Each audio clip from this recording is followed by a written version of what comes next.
I just did an entire 20-minute video reacting to Linus Tech Tips talking about taxes.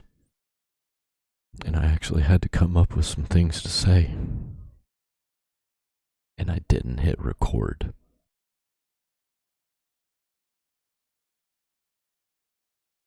Well, I'm just going to sum it up. Taxes are illegal and taxes are theft. IRS should be abolished. And I'm glad that these companies that charge you to do your taxes are failing. So I'm going to find out why I shouldn't trust AMD. I use them in my computer. I don't like NVIDIA. I don't like Intel. So let's see why I shouldn't like AMD. With AMD releasing the Threadripper 7000 series for DIY users, do you think AMD will continue releasing processors for DIY users? Or do you think it will flip right back to OEM only, despite Intel? Okay, this question requires a little bit of background. Luke, how up on the Threadripper shenanigans that AMD has pulled are you? They did it. Everyone was stoked on it. They weren't going to do it anymore, and then they did it again. Okay, that's a very, very succinct summary, but not a very accurate one. Okay. So why don't we improve on that a little bit? I'll give you guys a bit more background. Threadripper launched alongside, or I think shortly after, the original Ryzen 1000. It was the same Ryzen chiplets, but many, many more of them. And I believe the first generation went up to, I want to say, 16 cores, or was it 32? Whatever the Threadripper 1950X was. Let's have a quick looky-boo. No information available for this page. Oh man. Now I'm not going to get it right. I jinxed it. Nice and succinct, Linus. I jinxed it. I think yours isn't succinct or accurate. Okay, I think the Come on, man. Get to the point. I want to know what you're talking about. 1950 was 16. Okay? Was there a 1970 though? This is like gray market Okay. Threadripper information. Can you Gray not? market tech tips. Can you not?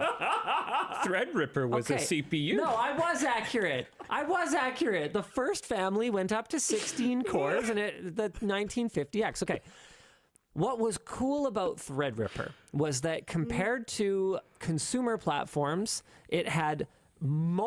You want me to tell you what's cool about Threadripper? The name. Other than that, I don't care about it, and I didn't care about it because I right now can't afford anything like that. Memory bandwidth and a ton of PCIe connectivity. Compared to server platforms or traditional workstation platforms, it didn't support nearly the same amount of system memory, which was considered kind of an Achilles heel, because you had all these cores. 16 cores in the 1000 series, up to 32 cores in the 2000 series, which ballooned to up to 64 cores in the 3000 series, which is Why do you need that many? You don't. That's why the number one top selling CPU right now is 8 core 16 thread. Because you don't need that many. flippin' wild. But the 3000 series, if I recall correctly, was limited to, I want to say, 256 megabytes of system memory. So you had all this bandwidth, you had all this PCIe connectivity, you had all this compute, but you couldn't attach that much RAM to it, which was AMD's way of ensuring that they would have a way to differentiate their workstation and their server products from their enthusiast Threadripper products. Now, as we made our way from 1000 series Threadripper to 2000 series Threadripper to 3000, I'm not an enthusiast. I just like stuff that works the way I want it to work. series Threadripper, some stuff happened that was a little bit different from how AMD handled the consumer side of things. The first two Threadrippers were on socket LGA, I can't remember. Hold on. Yeah, okay, this summary article that I'm looking at. Oh yeah, there we go. Socket STR4. And while on the consumer side of things, we got Ryzen 1000, 2000, 3000, all on the AM4 platform. In fact, all the way up to Ryzen 5000 stayed on the AM4 socket. For Threadripper, that actually changed when they went to Zen 2 with Threadripper 3000, and we got socket TRX4. Now, the problem with that is that AMD committed at that time, hey, we're sorry for changing away from socket TR4 and moving over to TRX4.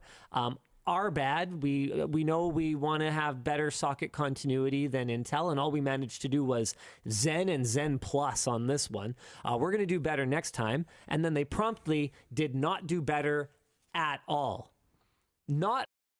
How big a company is AMD? Because if they're about as big as Intel, makes sense that they're just going to not do the things they said they were going to do that would be good for the customer. They probably did it because it was going to save them money in manufacturing costs, and they were like, we're just going to make what we can and screw the continuity. Not only did we not get any new CPUs for that socket, so not only did they change sockets on us, but we never got a single CPU upgrade for that platform.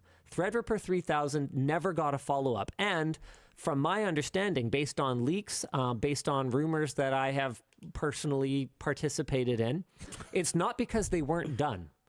They were basically done, the product.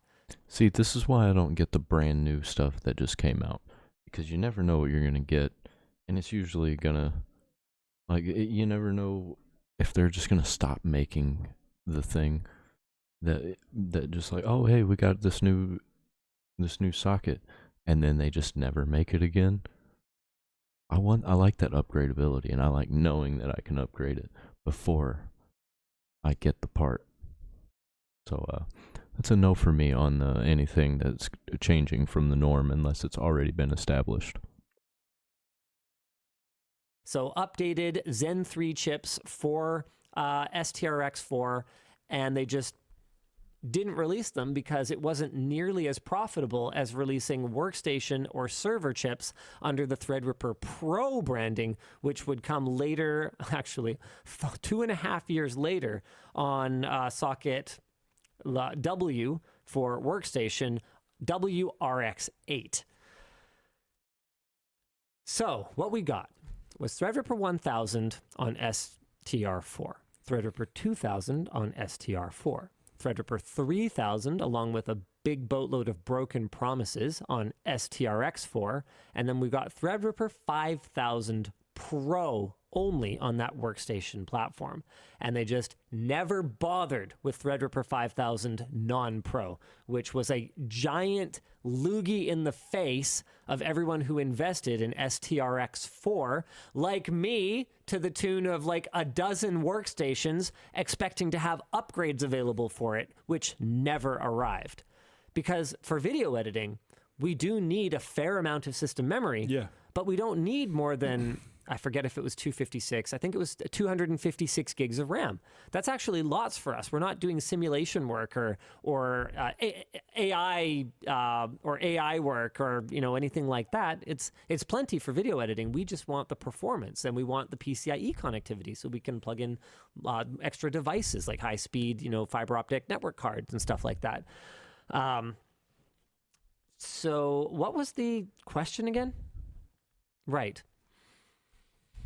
I'm still not certain if what I said was actually incorrect. I think it was just way too short. Yeah. So I didn't realize we were doing like a whole history. Yeah, we didn't have to hear all that from Linus. What Luke said was absolutely correct, and Linus just kind of verbally barfed a bunch of jargon at us and pretty much just beat around the bush to say exactly what Luke said. Coming back to Anonymous's question here. With AMD releasing Threadripper 7000 for DIY users, not just for, workstation integrators, do you think AMD will continue releasing these processors for DIY, or do you think it'll flip right back to system integrators only? Oh yeah, there was a short period of Threadripper Pro where it was system integrators only. You couldn't even... I think they're going to do the thing that you want them to do the least. Probably what's going to happen. That's usually how it goes. buy them more broadly, but 5,000 you could buy, assuming you could afford them, because they went up to like $8,000 when the previous ones were not that expensive because they were meant for consumers. The answer is, I don't know. Yeah. Because they're lying assholes. The fact that AMD gets a free pass from enthusiasts for, being an underdog or whatever it's baffling to me. They're also a company. I use them because it is friendlier to Linux than NVIDIA. I've had some issues with NVIDIA in the past, so I don't go back to NVIDIA. Also interested in one thing, just like an Intel or just like an NVIDIA. I shouldn't say just like an NVIDIA. NVIDIA's got their own sort of, they have a particularly brazen manner of pursuing. Actively and openly dislike a large section of their consumer base. Okay, so this is one of those things that's complicated. Every time we kind of get into this, it's like, okay, corporately, I agree with you. Yeah. But I've met so many passionate individuals. Not individually, no. Yeah, and okay. I have as well, for sure. Yeah. I know some people at NVIDIA that are great people. But just like the corporate actions, the business actions are... Yeah, so we just need to not believe them. I mean, we can, when we do a video about it, if AMD says, yeah, we're going to support this socket for several generations and we're going to do this and we're going to do that, we'll tell you, hey, they say that. But we're also not going to ignore those broken promises from the past. And I think AMD has shown that they are capable of doing short-run processors like those cool X3D chips that they dumped a while ago at Micro Center and somewhere else. I forget who had them in stock. Like, it is conceivable that they could offer an upgrade to Threadripper 3000 users still, but they won't. They don't wish to. And I don't know. I'm very frustrated. The good news is that these days, I do also kind of get it. Now that we have consumer chips that are anywhere from 16 to 24 cores, depending on whether you're on the Intel or AMD side of things, I think the necessity of a high-end desktop platform is less, but I am also glad to see them make a return, even if I don't have a lot of trust that they will continue to support it. See, I don't know if any of that really affects me very much because I don't go for those high-end chips anyway. I go for the mid-range chips to upper mid-range. Right now, I think, what was it? I have a Ryzen 5 5600G, I think is what I have in that PC back there, because I built my PC before I could afford a graphics card. So I was running the APU. Is it called an APU whenever it has integrated graphics? I think so. Not sure. But anyway, I don't trust any of these companies, but what am I going to do? There's a duopoly on the chips. So it's either I choose bad or I choose worse.